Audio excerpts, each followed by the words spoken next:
Alzheimer's is a neurodegenerative disorders जो कि इसमें ब्रेन सेल का डेथ हो जाता है।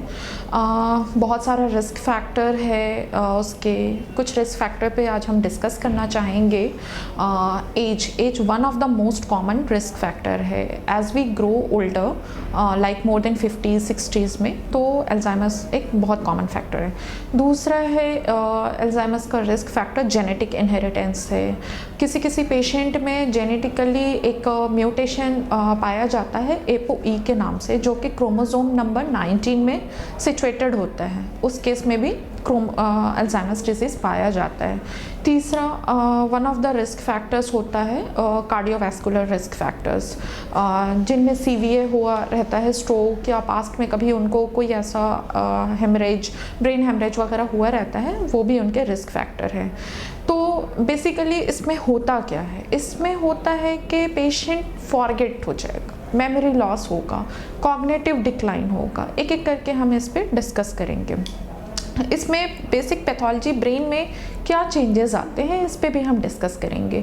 ब्रेन में एक्चुअली इसमें न्यूरोफिब्रिलरी टैंगल्स, एक तरह का एमोलॉइड प्रोटीन होता है जो डेवलप कर जाता है और जो ब्रेन के मेमोरी एरियाज है उनको अफेक्ट करता है।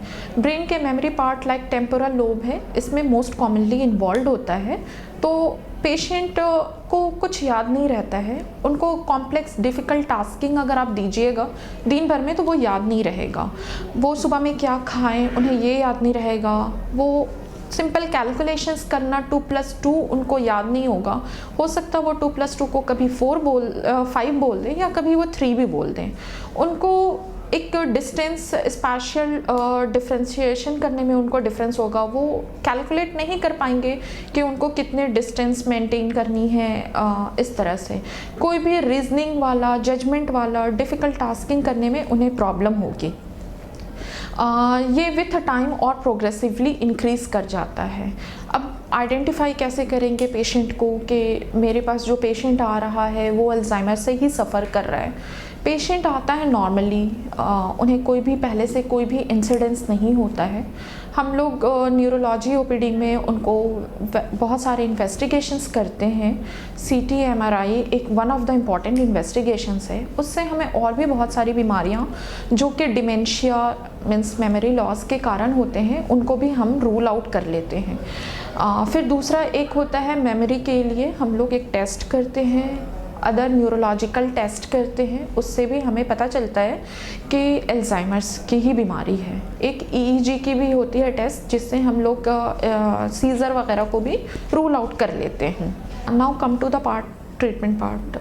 ट्रीटमेंट में 2 तरह से ट्रीटमेंट करते हैं। एक हम पेशेंट के साइकोसोशल पार्ट को कवर करते हैं और दूसरा मेडिसिन फार्माकोलॉजिकल पार्ट को हम लोग कवर करते हैं। फार्माकोलॉजिकल पार्ट में बहुत सारे इंपॉर्टेंट मेडिकेशंस होते हैं। जब आप अपने न्यूरोलॉजिस्ट या अपने फिजिशियंस को कंसल्ट करते हैं तो वो अकॉर्डिंगली वो मेडिकेशन से स्टार्ट करते हैं और मेडिकेशंस इसकी लाइफ लॉन्ग चलती होती है। और आप जितना जल्दी डॉक्टर से कंसल्ट करेंगे, अपने न्यूरोलॉजिस्ट, अपने फिजिशियन से कंसल्ट करेंगे, उतनी जल्दी आपके डायग्नोसिस होगी और उतनी ही जल्दी आपके ट्रीटमेंट भी स्टार्ट होगी। दूसरा पार्ट आता है साइकोसोशल कवर।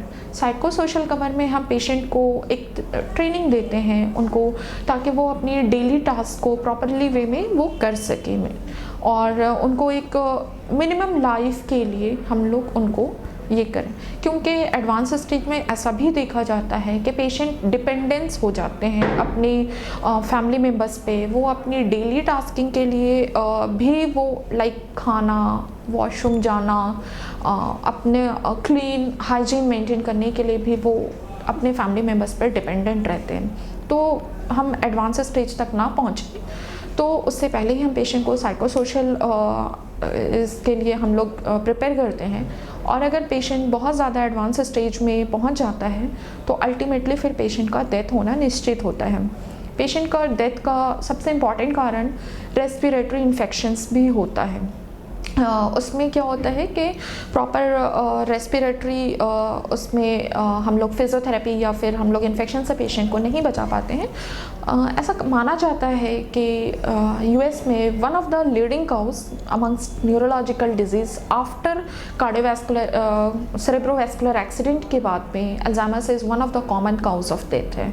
तो इसीलिए मेरी एक एडवाइस रहेगी आप सभी लोगों को कि अगर आपके आसपास में कोई एल्डरली हैं जो आपके दादा नाना दादी नानी के एज के हैं और अगर उनको भूलने की समस्या आती है, उन्होंने सुबह में क्या खाया या वो आपको नहीं पहचान पा रहे हैं, अपनी फैमिली मेम्बर्स को नहीं पहचान पा रहे हैं, उनको सिंपल पैसे गिनने में दिक्कत आ रही है, उन्हें मीन्स सुबह में कहाँ गए थे वो चीज़ पहचानने में दिक्कत आ रही है, कितना स्टेप चले, ये सब उनको दिक्कत आ रही है, तो आप देर ना करें, उनका मजाक ना उड़ाएं, उनके साथ एक पेशेंटली आप बिहेव करें और अपने न्यूरोलॉजिस्ट और अपने फिजिशियन को जल्दी से जल्दी संपर्क करें ताकि उनका ट्रीटमेंट सही समय पे स्टार्ट हो सके।